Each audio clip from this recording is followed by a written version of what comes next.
오늘은 감격스러운 부활절입니다.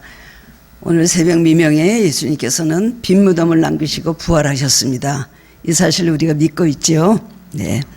먼저 사망 권세를 이기시고 부활하신 예수님의 은총 그리고 주님의 생명이 여러분과 여러분 가정에 충만하시기를 먼저 축원합니다. 예루살렘에 가면 두 예수님의 무덤이라고 불려지는 그런 무덤이 두 군데가 있는데 어느 것이 진짜인지는 사람들은 잘 알지 못한다고 합니다. 그런데 두 무덤이 갖고 있는 공통점은 그 무덤이 비어 있다는 것입니다. 처음부터 예수님께 돌아가신 그 이틀 후부터는 그 무덤이 비어 있었고 빈 무덤이었다는 것입니다. 고고학자들은 오랜 세월 동안에 이 예수님의 부활 사건을 부인을 해보려고 굉장히 애를 많이 쓰려 노력을 해왔지만 예수님의 부활하신 사건을 부정할래야 부정할 수가 없었다는 겁니다. 왜 이러냐면은 빈 무덤에 이 확실한 증거가 있기 때문에 사람들이 다 본 증인들이 있었기 때문에 고고학자들도 그 사실을 부인하려고 해도 할 수가 없었다는 것입니다. 그래서 기독교의 바로 특징은 뭡니까? 예수님의 부활 사건의 가장 큰 증거는 뭐예요? 빈 무덤입니다. 예수님의 무덤은 바로 비어 있었습니다. 요한복음 이제 11장 25절에서 26절 말씀을 보면 예수님은 나는 부활의 생명이니 나를 믿는 자는 죽어도 살겠고 무릇 살아서 나를 믿는 자는 영원히 죽지 아니하리라. 이런 기독교의 가장 핵심되는 진리의 말씀을 해주셨습니다. 부활 사건은 기독교에만 있는 특별한 사건입니다. 불교에도 없고 유교에도 없고 부활이라는 것은 이 세상에 부활한 사람은 바로 예수님밖에 안 계십니다. 잠깐 죽었다가 잠깐 또 깨났다가 다시 죽은 사람들이 요즘 좀 증인들이 있긴 있더라고요. 그 사람들이 영원히 삽니까? 결국 얼마 지나면 다시 이제 죽을 수밖에 없는 것이죠. 그래서 많은 사람들이 특별히 역대 왕들은 어떻게든 죽음과 싸워보고 죽음을 부인해 보려고 많은 노력을 하였습니다만은 인간은 모두 죽음 앞에서 무릎을 꿇었습니다. 오로지 예수 그리스도만이 살아나셨고 영원히 살아계신 분이십니다. 신약 성경은 27권 전체가 예수님의 부활에 대해서 증언을 하고 있습니다. 그리고 예수님의 부활의 사건을 100군데도 더 넘게 그것을 완전히 기록을 하고 있습니다. 예수님이 십자가에 죽으셨다가 사흘 만에 부활하셨다는 거, 이건 무엇이죠? 기독교의 바로 복음, 굿뉴스입니다. 기독교 바로 복음의 핵심이 예수님이 부활하셨다는 이 사실입니다. 십자가에 죽으신 것도 있지만 그 다음엔 죽은 거로 끝나지 않으셨죠? 사흘 만에 부활하셨다는 것이 되는 것입니다. 그래서 교회는 예수님의 부활 이후에 그 부활을 근거로 해서 교회는 이제 탄생이 되었습니다. 그리고 기독교의 모든 진리도 예수님의 부활의 근거에서 오늘까지 우리가 믿어오고 있는 것입니다. 예수님이 부활하시고 나자 안식일이 바로 지금의 주일로 바뀌었죠. 그러니까 요새 말하면 일요일입니다. 그 전까지는 유대인들은 토요일 날이 안식일이었습니다. 근데 이 안식일을 지키지 않는 사람은 돌로 쳐 죽였습니다. 그럴 정도로 굉장히 위험한 일이고 그런 율법에 걸리는 일이었는데도 불구하고 예수님이 돌아가신 다음에 주일이 토요일에서 주일로 바뀌었습니다. 사람들이 생명을 위험을 반 만큼 그게 위험한 일인데도 불구하고 그 토요일에 그 안식일 법을 어기고 주일로 바뀌었다는 거예요. 왜 그렇습니까? 부정할래야 부정할 수 없는 충격적인 예수님의 부활의 사건을 목격했기 때문에 그렇습니다. 이거를 우리가 절대로 그냥 부활하지 않았다고 할 수가 없죠. 예수님 그 모든 확실한 증거들이 있기 때문에 그런 많은 위험을 무릅쓰고라도 바로 그 다음에 주일로 바뀌었다. 오늘까지 우리가 주일날 예배를 드리고 있는 것입니다. 오늘 본문 말씀에 보면 예수님이 부활하신 그날 제자들은 어떻게 하고 있었나요? 무서워가지고 다락방에 숨어서 문을 꽁꽁 잠그고 숨어 있었다 그랬습니다. 19절 말씀에 보면 이날 곧 안식 후 첫날 저녁 때에 제자들이 유대인들을 두려워하여 모인 곳에 문들을 닫았다. 문을 닫았다고 그럼 문을 못 닫고 들어올까요? 그까지 문이 뭐라고 거기 꽁꽁 잠그고 그렇게 두려워하면서 있었을까요? 근데 우리가 이해할 수 없는 일은 예수님이 부활을 하셨으면 어때야 됩니까? 더 활기차야 되고 기뻐야 되고 막 힘이 넘쳐야 되는 거 아닙니까? 그런데 불구하고 예수님 부활하신 다음에 제자들은 더 무서워서 꽁꽁 숨어 있었다는 것이 이해가 되지 않습니다. 아니 예수님 부활하셨는데 무덤에서 본 사람들이 있었고 그런데 왜 이렇게 무서워갖고 저러지? 길에서도 예수님 봤다는 제자가 있었고 막달라 마리아는 무덤에서 예수님을 만나서 얘기까지 했잖아요. 바로 부활하신 예수님을 뵀는데도 불구하고 그 말을 듣고도 제자들은 무서워서 저녁 때 모여가지고 꽁꽁 문을 잠그고 있었다는 것입니다. 이틀 동안 계속 그랬다는 것이죠. 그냥 뭐 돌아가신 날도 무서워서 벌벌 떨어서 숨어 있었을 것이고요. 부활하신 날에도 그렇게 무서워했다는 거예요. 그 이해가 되지 않잖아요. 왜 이제 부활하셨으니까 이제는 굉장히 활기차지고 얼굴이 그냥 희색이 만면에 되는 거 아닙니까?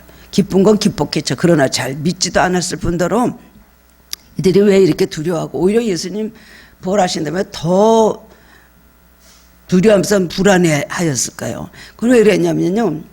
예수님 부활하셨는데 아무 변화가 없어요. 예수님 부활하셨는데 뭐 달라져야 되는 거 아닙니까? 예수님 부활하셨으면 로마 병정들이 와서 무릎을 꿇는다든지 종교 지도자들이 와서 정말 살아났는 걸 인정을 하고 뭔가 세상에 어떤 변화가 이제 퍼져나가야 되는데 그런 것이 아무것도 없습니다. 단지 예수님이 십자가에 달려 돌아가셨다가 사흘 만에 부활하셨다는 그 사건밖에 없는 거예요. 그 기록밖에 없는 거예요. 자기네들 삶은 뭔가 달라져야 되는데 하나도 그런 것이 없습니다. 그러니까 이제 우리들도 잡아서 죽이지 않을까 해서 두려워서 벌벌 떨고 있었다는 겁니다. 예수님께서 만약에 살아생전에 제자들에게 내가 이제 부활하면 너희들 상황이 달라질 것이다. 내가 부활하면 너희들은 굉장히 이제 두려움이 없을 것이다. 그리고 너희들 고난이 끝날 것이고 내가 부활만 하면 너희들이 이제 한데 모아서 그동안의 고생을 내가 다 위로해주고 뭔가 보상이 있을 것이다. 마귀가 절대 너희들을 시험하지 못할 것이다. 이런 말씀을 해주셨다면 그 부활을 기다렸겠죠. 이제 뭔가 좀 달라지겠다. 그런 말씀 전혀 하시지 않았어요. 오히려 뭐라 그러시죠? 예수님은 나는 이제 떠나서 아버지께로 간다. 그렇지만 너희에게 성령이란 걸 보내줄 테니 받아갖고 있어라. 내가 너희를 버리지는 않겠다. 알지 못할 얘기를 하시는 거. 성령은 무엇인지 이들이 그때 압니까? 모르는 것이죠. 그러니까 아무 상황이 달라진 것 없으니까 두렵기만 한 거예요. 이제 예수님은 이제 그야말로 왕초가 되시는 분을 죽였으니 우리를 잡아도 죽이지 않을까. 그래서 벌벌 떨고 있었다는 겁니다. 근데 예수님께서는 이 가장 불안과 두려움의 현장에 찾아오신 거예요. 예수님 꼭 어떨 때 찾아오실까요? 실패의 현장에, 완전히 두려움의 현장에, 완전히 낙심하고 좌절하는 현장에 그때 찾아오십니다. 그렇기 때문에 우리는 굉장히 불안하고 힘든 일을 만나서 정말로 낙심이 되고 죽을 것 같은 고통에 있을 때 그날 예수님 만나는 줄 아시기 바랍니다. 제가 항상 얘기하잖아요. 스펄전 목사님 하신 말씀 중에 가장 나의 항상 남아있는 말씀이 있습니다. 내가 가장 힘들었던 날, 나에게 가장 마귀가 역사하고 내가 죽을 것 같았던 날은 바로 응답받기 전날이었다. 스펄전 목사님 그렇게 너무 많은 것을 그렇게 그걸 체험을 하신 거예요. 여러분 실패 현장에는 누구를 만나는 때예요? 실패하기까지 기다리시는 건 누굴까요? 주님이십니다. 왜 우리에게 사망 권세 눌리게 하실까요? 거기에 부활의 생명이 나타나게 하려기 때문이에요.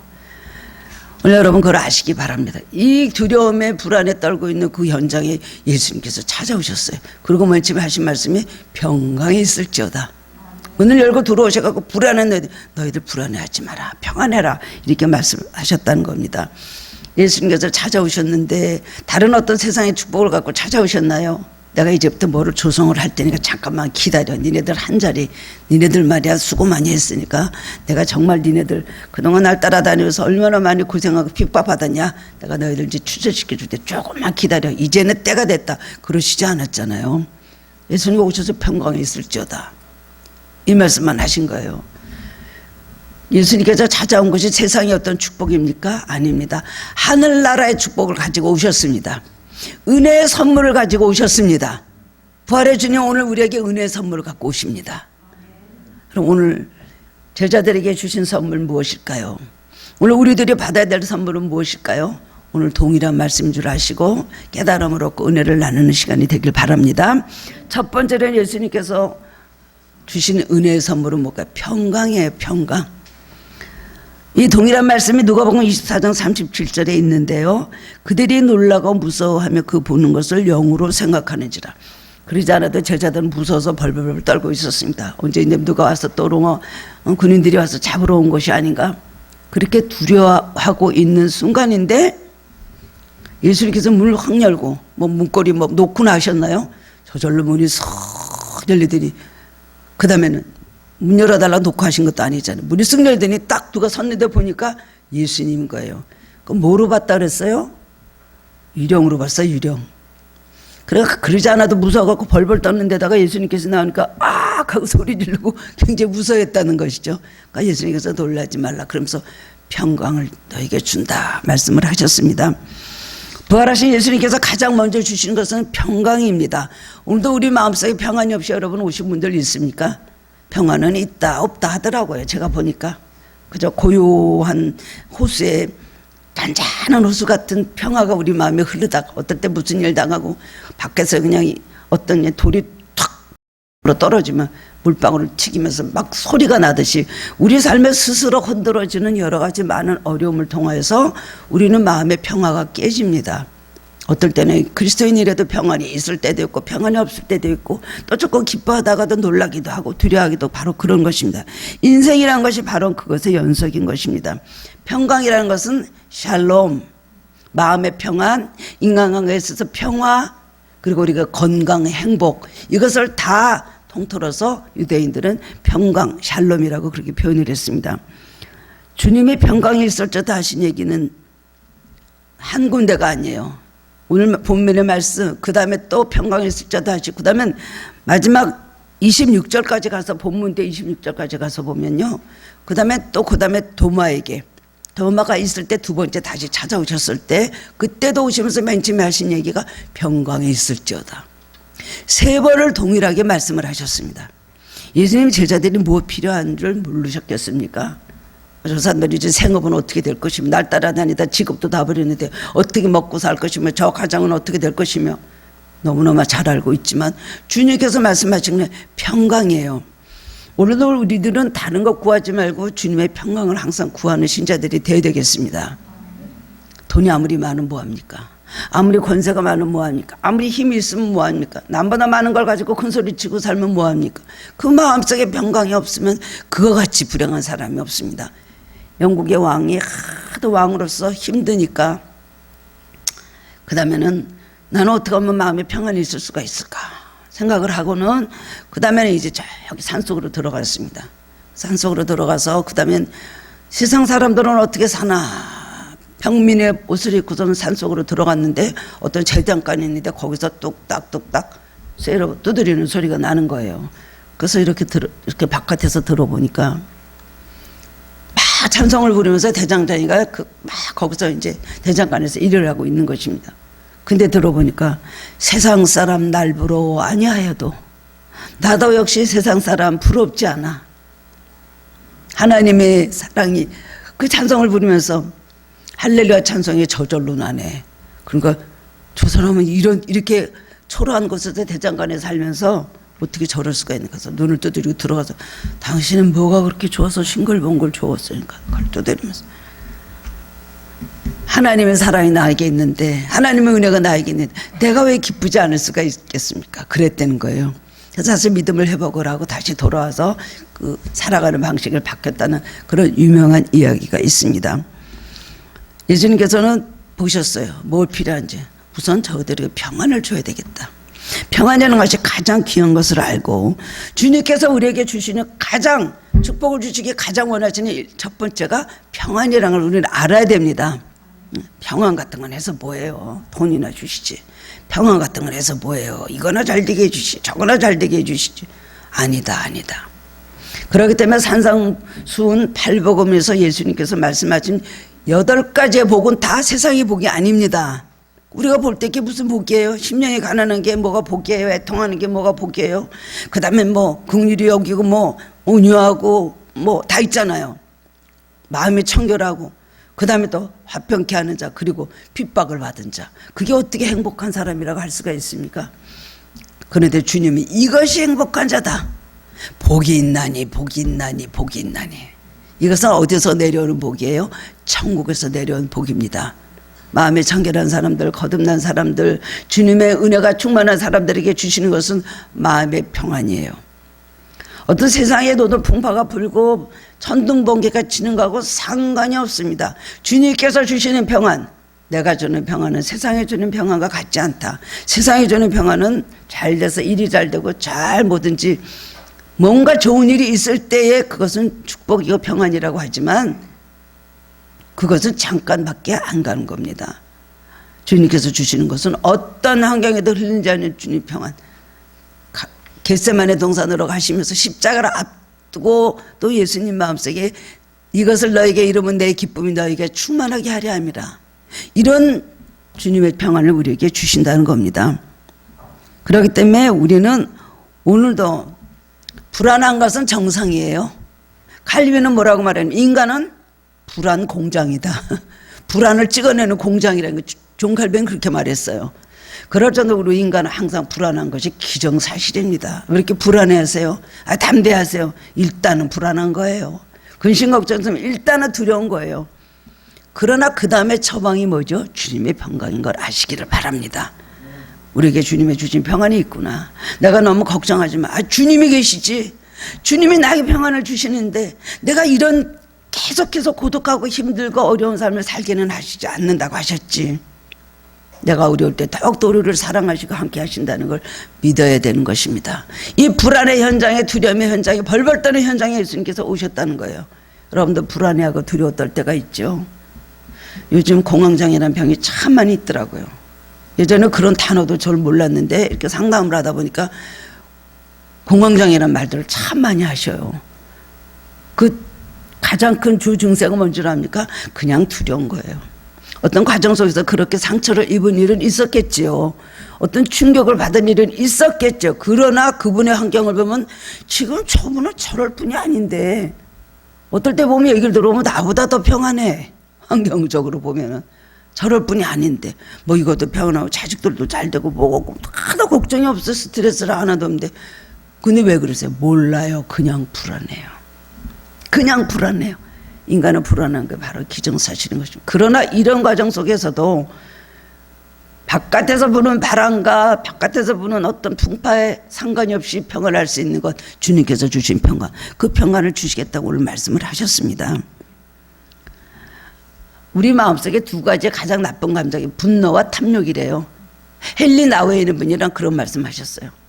분노는 다른 사람들이 나를 충족시켜 주지 못할 때 나타나는 것이 분노라는 것입니다. 내가 원하는 대로 해주지 않을 때 이것이 바로 분노가 생기는 거예요. 탐욕이라는 것은 세상의 환경이나 또 어떤 사람을 통하여 내가 뭔가 이것이 채워지지 않을 때, 하나는 원하는 대로 되지 않을 때 한 가지는 나의 욕심을 채워주지 않을 때 생기는 것이 바로 탐욕. 이 두 가지 감정이 가장 나쁜 것인데 이것은 나에게서 끝나는 것이 아니라 내가 나한테서 나오면은 그 다음에 다른 사람한테 그것이 가서 다른 사람 속에서 활동하고 역사하고 그 다음에 다른 사람들한테 전달이 된다는 거예요. 얼마나 나쁜 그런 감정이라고 할 수가 있습니까? 분노나 그 다음에 탐욕.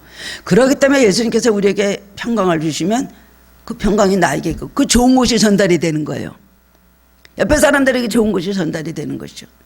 그래서 평화를 깨는 사람이 될 것인가, 평화를 만드는 사람이 될 것인가, 피스메이커가 될 것인가, 아니면 트러블 메이커가 되고, 우리 두 가지 얘기를 하잖아요.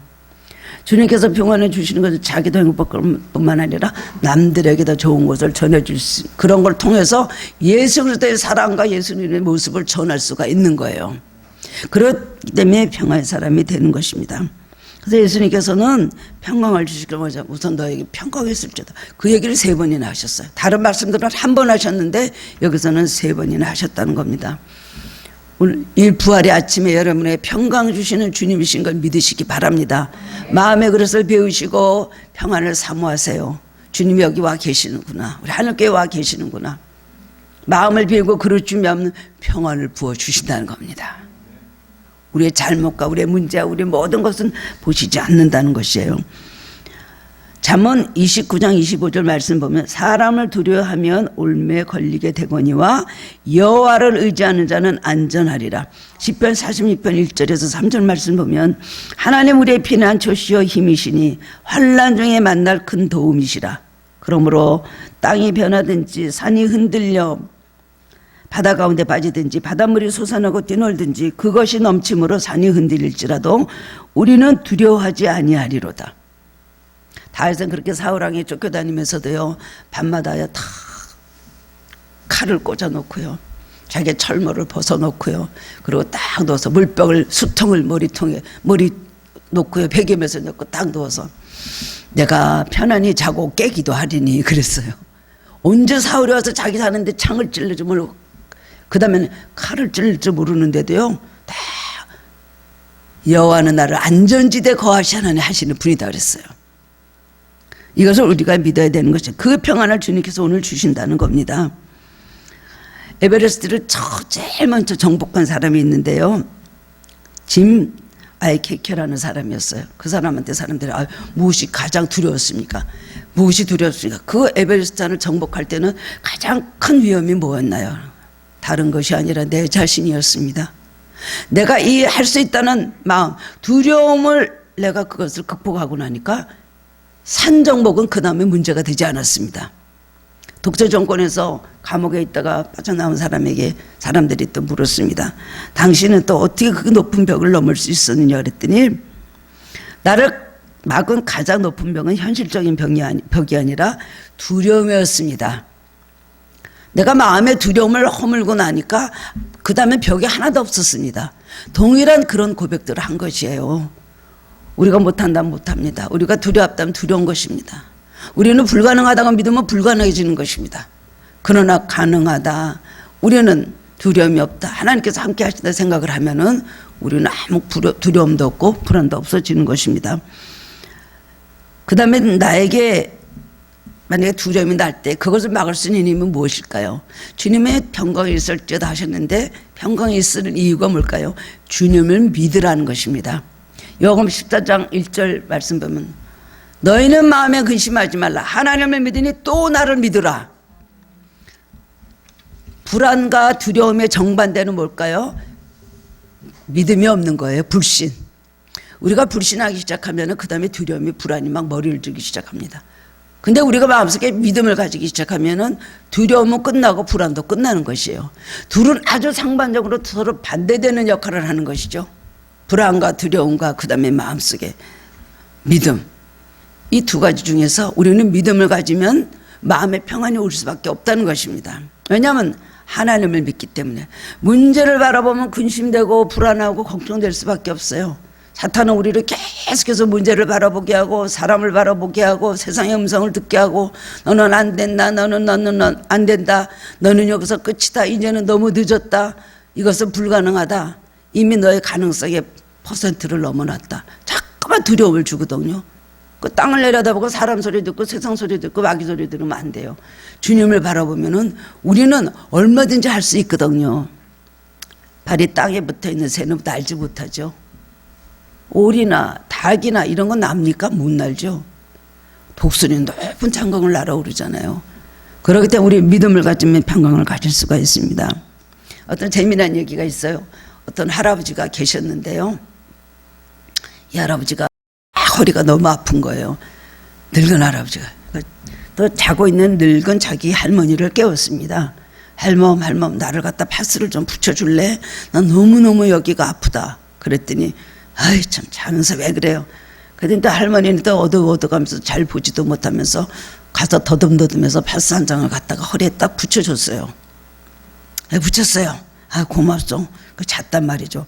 근데 아침 되기 전에 거기가 더 아픈 거예요. 막 찌르듯이 아프니까 이 할아버지가 깜짝 놀라가지고 가서 이렇게 해가 뜨는데 도대체 왜 이렇게 아프고 이렇게 파스를 이렇게 쫙 이렇게 뜯어서 봤더니 중국집 광고 스티커를 할머니가 잘못 보고 붙여준 거예요. 그러면서 거기 뭐라 그랬냐면요, 중화요리는 7성각으로 주문해 주세요. 5분 내로 맛있는 음식을 배달해 드리겠습니다. 그게 세상이 주는 평안입니다. 몇 분간에 착각을 주는 것이고 잠깐 평안하던데 스티커를 붙여놓고 그래도 기분이 좋은 거예요. 아 파스를 붙여서 이제는 안 아프겠지. 그래서 좀 편안하게 조금 잤었는지 몰라요. 우리가 이런 것이 세상에 주는 속는 가짜 평안일 때가 얼마나 많이 있습니까? 예수님께서 주시는 평안은 다르다는 것이죠. 그래서 예수님께서 요한복음 14장 27절에서 제가 아주 굉장히 제가 은혜 받고 좋아하는 성경 기절이에요. 평안을 너에게 주는 곧 나의 평안을 너에게 주노라. 내가 너에게 주는 것을 세상에 주는 것 같지 아니하니라. 너희는 마음에 근심하지도 말고 두려워하지도 말라. 이거는 체험해 보신 분이 알아요. 너무 많이 괴롭고 답답할 때 여러분 교회 오시죠. 또 기도하시죠. 집에서 골방에서도 기도하죠. 교회 와서도 예배 참석하고 올 때는 막 오기 싫고 조금 그냥 아무도 만나고 싶지도 않고 마음에 우울하고 답답해요. 집에 앉아서 성경 보고 기도하지 뭐 꼭 교회 가야 되나. 근데도 온단 말이에요. 올 때는 막 눈물이 앞을 가리고 또 저희 경우도 기도원을 많이 다녔기 때문에 기도원을 갈 때 이렇게 딱 보면 버스 이렇게 창밖을 이렇게 내다보면서 이제 혼자 가는 거예요. 멀리 이제 기도원을 가. 예전에 많이 그랬어요. 교회하기 전에 시간이 있고. 그러니까 하면 또 밖에 또 이렇게 또 그런 날은 또 비가 올 때가 많아요. 밖에 흐르는 빗물인가 내 눈에 흐르는 빗물인가 그럴 정도로 마음이 저 비도 나를 위로하나 같이 우네 이러면서 이제 괜히 그렇게 해서 이제 기도를 가거나 아니면 교회 와서 새벽 기도하거나 갈 때는요 내가 아까 왜 그랬지. 아니, 똑같은 상황이잖아요. 뭐 몇 시간에 무슨 뭐 어디서 뭐 새로운 무슨 좋은 일이 뭐 연락이 왔나요? 우리가 주님께서 주시는 평안을 세상에 주는 것 같지는 혼자 울고 혼자 웃고 난린 거예요. 우리는 솔직히 보면 주님께서 너 왜 그러냐 도대체. 성경 말씀을 알면서도 우리는 낙심을 하고 좌절하는 거. 언제 한 번은 또 낙심했던 적이 있었어요. 낙심도 잘하는 편이에요. 근데 한 며칠 두고도 이렇게 좀 낙심하고 있었는데 갑자기 어떤 손바닥이 하나 오더니 갑자기 내 등허리를 딱 때리는 거예요. 그 성령의 음성이죠. 깜짝 놀래. 너 왜 그러냐? 밥도 안 먹고.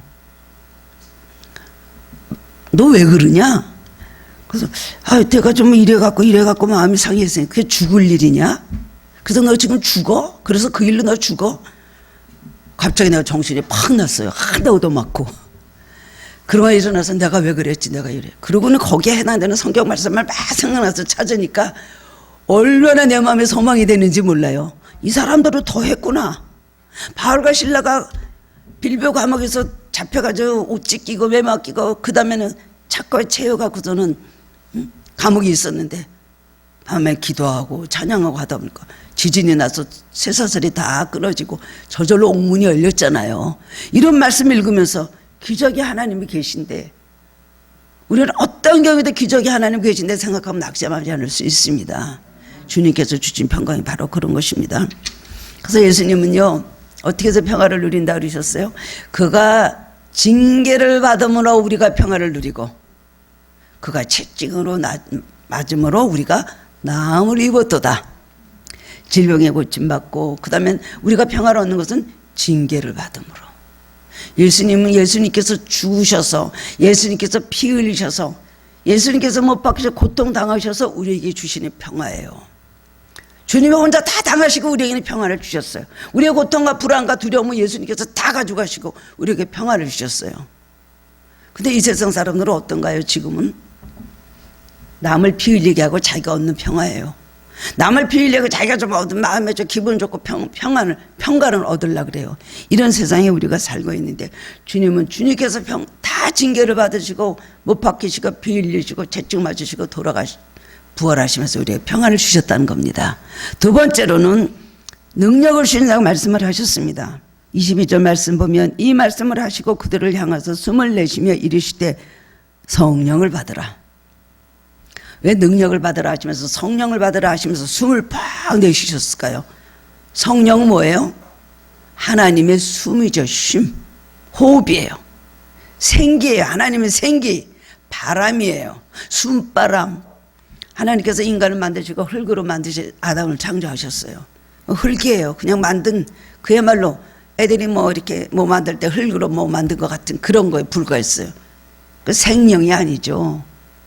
뭐랬어요? 하나님께서 숨을 거다 생기를 훅 하고 바람을 부어놓으시니까 그 사람이 생명이 됐죠. 아담이 생기가 생겨서 살아난 사람이 된 거예요. 우리는 성령을 받지 못하고 성령이 우리 안에서 역사하지 않으면 죽은 사람입니다. 아무리 몸이 건강하고 병원에 가서 검사해봤는데 아무 잘못이 없다. 당신은 건강에 조금도 이상이 없습니다. 그게 살아있는 사람이에요? 그것도 물론 살아있는 육도 살아야 돼요. 정신도 살아야 되지만 영이 사는 것, 이것은 성령을 받고 성령이 역사하실 때 우리는 사는 사람이 되는 것입니다. 성령을 받으라 하시면서 훅 하고 바람을 넣으셨다 그랬어요. 이것이 푸뉴마거든요. 헬라어로 푸뉴마, 숨. 그 다음에는 능력을 받으라 하셨어요. 성령을 받으라 하시고 능력을 받으라 하시고 뭘까요? 성령이 임하시면 권능을 받고 예루살렘과 온 유대와 사마리아 땅끝까지 이르러 내 증인이 되리라. 성령은 뭐예요? 능력이에요. 권능이에요. 파워, 디나미스라고 그러죠. 권능. 성령이 충만히 받는 사람은 권능이 있습니다. 산을 들어 얼른 어떤 힘, 차력사 같은 그런 힘이 아니죠. 성령을 충만히 받는 사람 그만한 능력이 있어요. 마귀를 결박하는 권세, 마귀를 완전히 내쫓는 권세, 죽은 걸 살리는 권세, 불화하는 곳에 가서 화평하게 하는 권세, 이런 권세가 있는 것이 바로 하나님께 주시는 성령의 능력인 걸 믿으시기 바랍니다. 이 능력을 받고 그 다음에 성령을 받고 능력을 받던 그 다음에 뭐를 세상으로 너희를 보내노라. 능력을 받고 너희들을 보내는 우리 마음에 평안함이 있으면 그 다음에 성령이 강하게 역사하십니다. 그래서 하나님께서 우리에게 먼저 주시는 건 평강을 주시고 마음을 평안하게 하신 다음에 회개하고 눈물을 흘리고 모든 그냥 우리의 모든 것을 희로애락을 다 하나님 앞에 쏟아놓고 울고 기도하고 나면은 우리 마음에 평강을 주시고 평안한 마음속에 성령을 막 쏟아부어 주시는 거예요. 그럴 때 우리는 마음에 권능을 얻고 능력을 얻어서 세상으로 보내십니다. 주님께서 우리에게 하신 말씀 뭐예요? 나에게 오라. 그 다음에 가라. 우리를 오라고 하시고 그 다음에 가라고 하셨습니다. 오라고 하시는 것은 우리에게 평강을 주시고 능력을 주시기 위해서 그 다음에 가라고 하는 거예요. 세상을 향해서 가라는 거예요. 우리에게 주신 평강을 남에게 가서 전하라는 겁니다. 주님께서 주신 능력을 가지고 다른 사람들을 살리라는 것입니다. 이것을 우리에게 제자들의 이것을 말씀을 해주셨습니다. 우리 부활이라는 건 아는 사건으로 끝나면 안 돼요.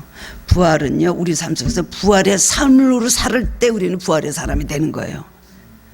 그냥 부활로 끝나면 알고 있는 사실, 주님께서 살아나셨습니다. 나도 주님께서 살리셨습니다. 거기까지 끝나면 안 돼요. 그 다음에 내 삶 속에서 부활의 삶이 사라질 때에 나는 부활의 증인이 되는 거예요. 저 사람을 볼 때, 저 사람 달라. 저 사람 정말 달라. 저 사람은 뭔가 달라진다. 저 사람을 보면 내가 뭔가 힘을 얻고 소망이 생겨. 남을 살리는 사람이 되는 거예요.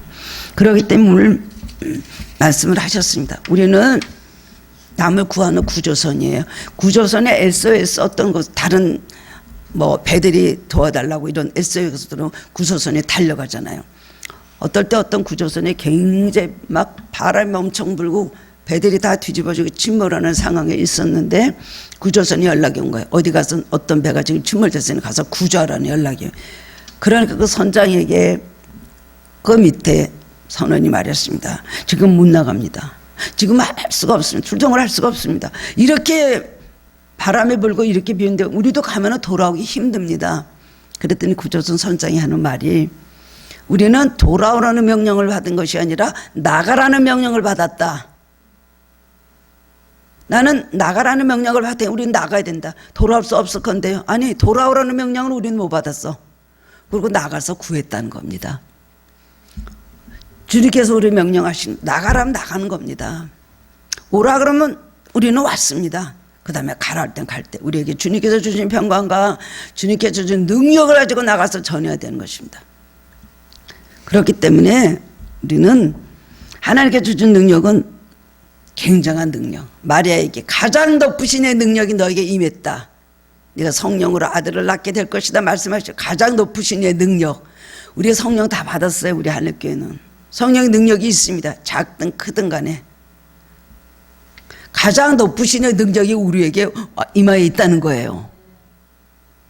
그런데 이것이 성령으로 충만해질 때 높으신 이의 능력이 더 활발하게 우리 안에서 운영하시고 역사하실 수 있다는 것입니다.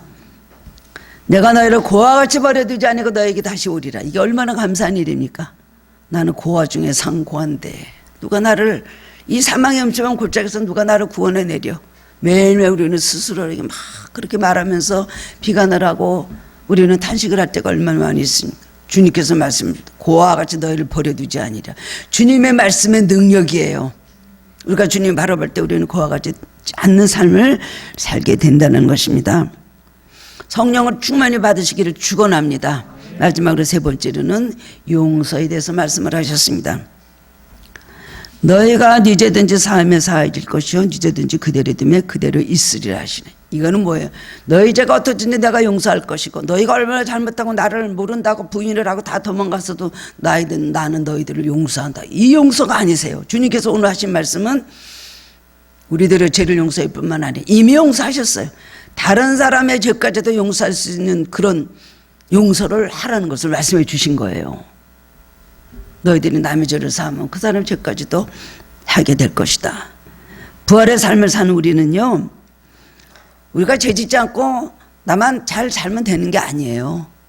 죄 지은 사람들을 구원해내고 그들에게까지 내가 용서할 수 없는 사람까지도 용서할 수 있는 그런 용서를 우리에게 하게 해 주신다는 겁니다.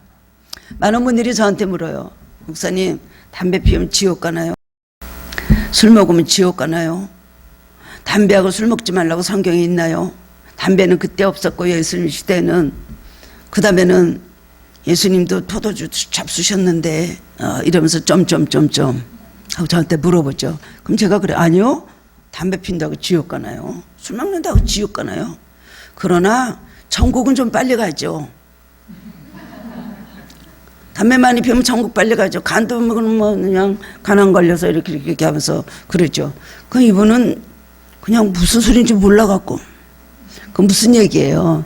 당신이 술 먹고 당신이 담배 안 피우고 하는 거로 끝나면 되냐? 당신 영혼이 담배 안 피우고 술 먹고 그거 괜찮다는.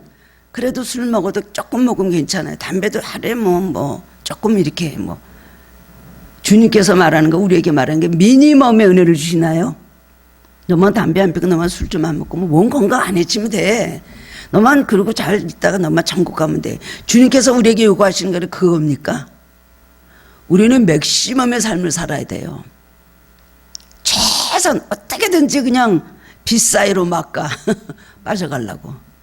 조금만 하면 되니까 조금만 하고, 건강을 잃지 않으면 또 가서 검사해보고 괜찮다 그러면 또 조금은 더 마시고, 괜찮다니까 조금은 더 마시고 그러다 어느 날 나빠졌다 그러면 그때는 늦는 거 아닙니까? 내 죄만 용서 안 받는 거로 끝나지만 우리는 남까지 용서할 수 있는 데까지 이르라는 것이에요. 그래서 너희들이 그런 사람의 중보기도 할 때에 그런 사람의 기도를 들어주셔서 그런 사람의 중보할 때 남을 위해 중보하면 그 사람의 죄도 용서해 주신다. 그런 사람 남들을 중보기도 할 때 그 사람에게도 하나님의 은혜가 임한다는, 거기까지 가라는 것을 말씀해 주신 겁니다. 왜? 그래서 너희 죄는 내가 용서해 줬다, 용서함을 받아라, 내가 너를 용서하노라, 이거로 끝나지 않았어. 오늘 말씀은 밑도 끝도 없이 너희들이 누구 죄를 사하면 사해 줄 것이고 그렇지 않다. 너희들이 그대로 놔두면 그대로 있을 것이요. 죄를 사할 수 있는 중보기도 능력까지도 우리에게 주셨다는 겁니다. 죄를 사해달라는 중보기도 할 때 그 기도를 들어주시겠다는 말씀까지 그렇게 하신 겁니다. 용서와 화해는 조금 근본적으로 다른 것이더라고요. 용서는요, 나 혼자 하는 것이고 화해는 둘이 하는 것이에요. 보니까. 그렇죠? 용서는 마음으로 하느냐 안 하느냐, 화해는 두 사람이 서로 화해가 됐냐 안 됐냐를 확인하는 게 화해예요. 내 마음에서 먼저 용서할 때 화해가 이루어지는 거예요. 내 마음에서 용서 안 할 때 화해가 이루어집니까? 화해는 둘이 하는 건데. 근데 예수님께서 하신 용서는 뭐예요? 예수님께서 말씀하셨잖아요. 마지막으로 그 누가복음 23장 34절 14절에서 하신 말씀, 가장 맨 처음에 못 박히신 처음에 하신 기도가 뭐예요? 아버지여 저들의 죄를 사하여 주옵소서, 자기들의 하는 일을 알지 못함이니이다. 이거는 뭘까요? 무조건적인 주님의 용서죠.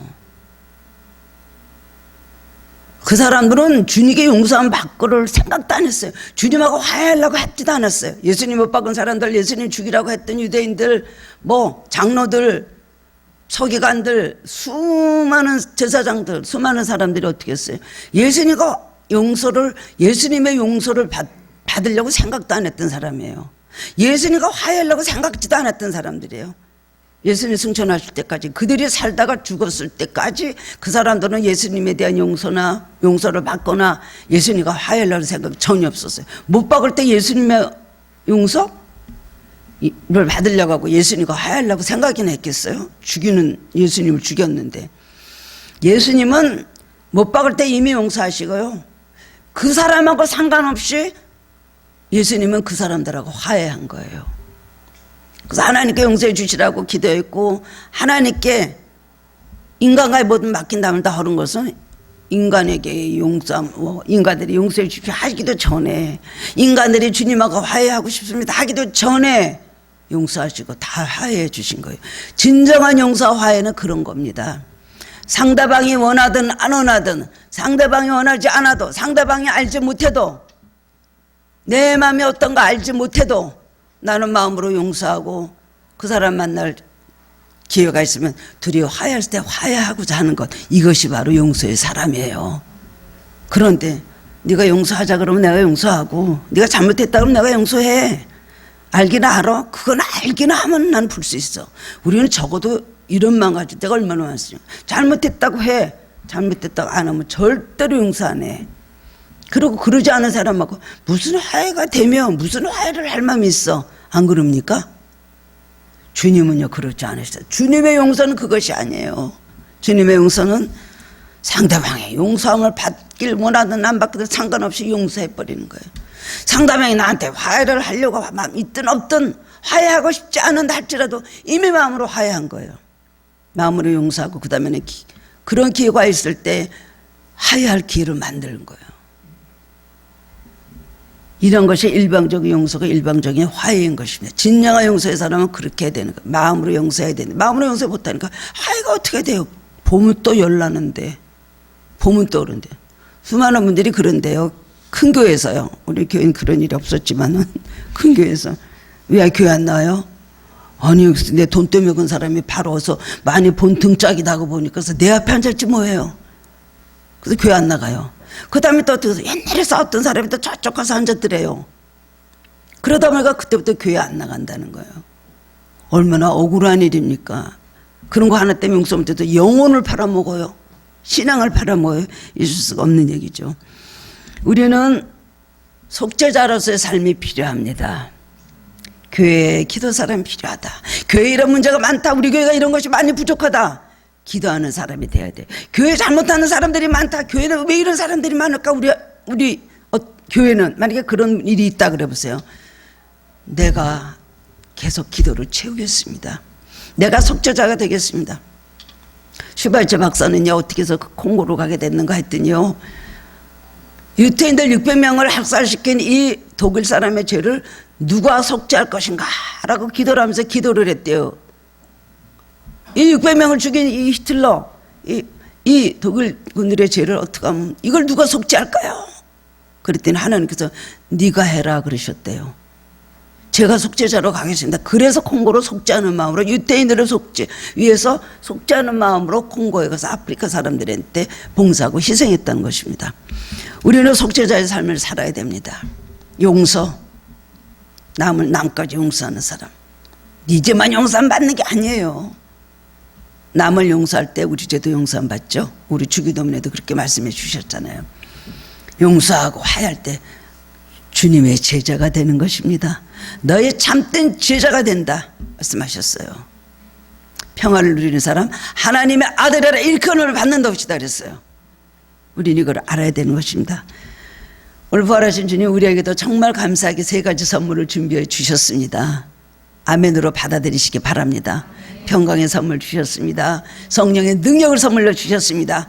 마지막으로 용서하시고 남을 용서하는 이 마음, 이 인격과 그런 사랑의 은사를 우리에게 허락해 주셨습니다.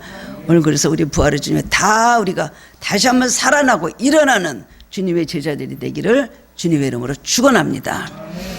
사랑의 주님 은혜를 감사드립니다. 오늘 부활주일에 저희들 다시 한번 이렇게 살아나고 예배를 드릴 때 새 힘을 주시니 감사합니다.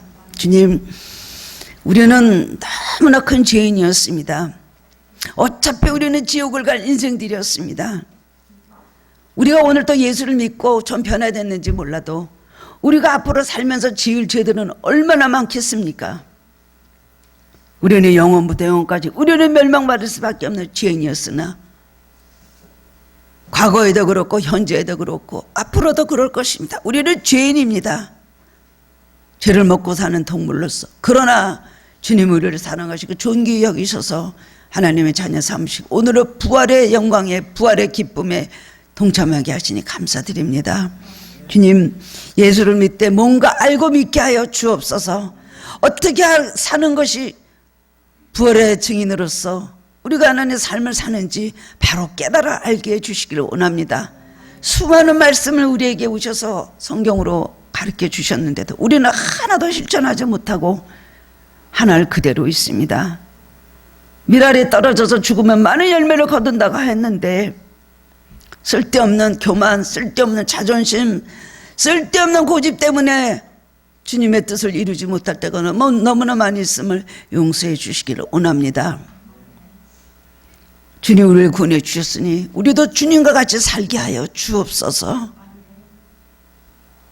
그래서 주님의 영광을 드러내고 주님이 하신 말씀, 주님도 원하시는 것을 우리가 이루게 하여 주시옵소서. 지난날의 고통과 죄악과 저주와 슬픔에서 다 벗어나게 하시고 어둠에서 빠져나오게 하시고 오늘 우리는 기쁨이 충만하고 주님의 생명이 차고 넘치게 하여 주시옵시고 우리가 바라보고 소망하는 것은 땅의 것이 아니라 천국 것 영적인 것이 되게 하여 주시옵소서. 감사드렸고 예수 그리스도의 이름으로 기도드리옵나이다. 아멘.